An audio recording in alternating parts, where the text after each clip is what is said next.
Teknologi pengawetan bahan pangan dengan menggunakan suhu tinggi berguna untuk menurunkan kadar air pada bahan pangan. Metodenya yaitu pengeringan, blanching, pasteurisasi, dan sterilisasi. Blanching merupakan pemanasan pendahuluan pada buah dan sayur sebelum memasuki proses pengolahan selanjutnya dengan suhu 82-93 derajat Celcius selama 3-5 menit yang berfungsi menginaktifkan enzim. Pasteurisasi adalah pemanasan dengan suhu di bawah 100 derajat Celcius yang bertujuan untuk menghilangkan mikroba patogen, pembentukan toksin, dan pembusukan.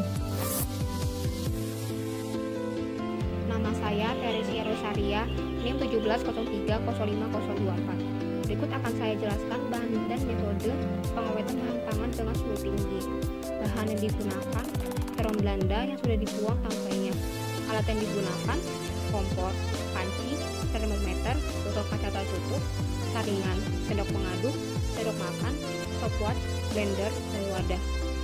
Prosedur percobaan dari pengawetan ini, pertama, dilakukan terlebih dahulu sterilisasi pada botol kaca. Kedua, dibuat sari buah dengan dua perlakuan, yaitu kontrol dan pasteurisasi. Pada perlakuan kontrol, terong Belanda dicuci terlebih dahulu hingga bersih, kemudian diblender hingga halus. Lalu ditambahkan air dengan perbandingan 1:1 dan diaduk, kemudian disaring dan sudah didapat sari buah tersebut. Sari buah tersebut dikemas di dalam botol kaca tertutup. Untuk perlakuan pasteurisasi, terong Belanda dicuci hingga bersih, kemudian diblanching dengan suhu 82-93 derajat Celcius selama 3-5 menit. Kemudian diblender hingga halus. Lalu ditambahkan air dengan perbandingan 1:1 dan kemudian diaduk dan disaring. Sari buah tersebut kemudian dipasteurisasi dengan suhu 62,8-65,6 derajat Celcius selama 30 menit.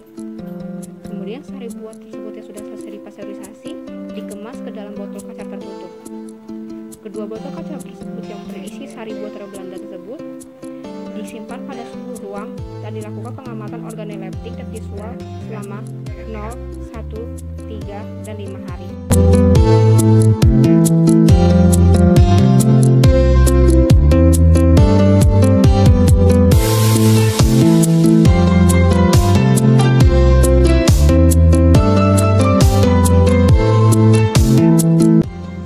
Nama saya Serli Claudia Algesani, NIM 170305040. Data pengamatan organoleptik sari buah terong Belanda pada kontrol pada 0 hari, di mana warnanya 43343 dengan rata-rata 3,4, aroma 44455 dengan rata-rata 4,4, dan rasa 44434 dengan rata-rata 3,8. Dan pada pasteurisasi di hari ke-0 yaitu warna 45544 dengan rata-rata 4,4, aroma 45555 dengan rata-rata 4,8, dan rasa 45454 dengan rata-rata 4,4. Sedangkan data pengamatan secara visual sari buah terong Belanda yaitu kontrol, warna coklat sedikit kemerahan, aroma berubah, rasa berubah, dan ada kapang. Dan untuk pasteurisasi, warna merah, aroma sedikit berubah, rasa sedikit berubah, dan tidak ada kapang. Nama saya Siti Aisyah, NIM 170305025. Hasil praktikum teknologi pengawetan pada suhu tinggi sari buah terong Belanda didapatkan dua perlakuan, yaitu kontrol dan pasteurisasi. Kontrol hari pertama, warna 33343 dengan rata-rata 3,2, aroma 34332 dengan rata-rata 3,0, rasa 24333 dengan rata-rata 3,0. Pasteurisasi pada hari pertama 44545 dengan rata-rata 4,4, aroma 55455 dengan rata-rata 4,8, rasa 44554 dengan rata-rata 4,4. Data pengamatan secara visual pada sari buah terong Belanda dengan dua perlakuan, yaitu kontrol dengan warna coklat sedikit kemerahan, aroma berubah, rasa berubah, dan ada kapang. Perlakuan kedua yaitu pasteurisasi dengan warna merah, aroma sedikit berubah, rasa sedikit berubah, dan tidak ada kapang.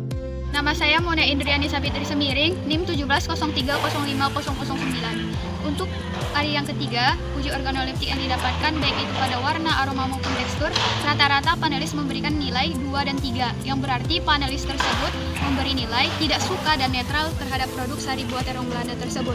Untuk uji visual yang didapatkan, warnanya itu merah, aroma sedikit terjadi perubahan, kemudian tekstur juga sedikit terjadi perubahan, dan tidak terjadi pertumbuhan kapang.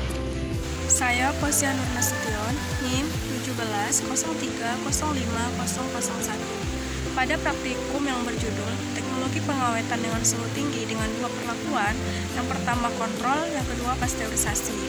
Hasil yang kami dapatkan pada 5 hari pada perlakuan kontrol secara organoleptik dari segi warna 21121 dengan rata-rata 1,4, dari segi aroma 21221 dengan rata-rata 1,6, dan dari segi rasa 11212 dengan rata-rata 1,4.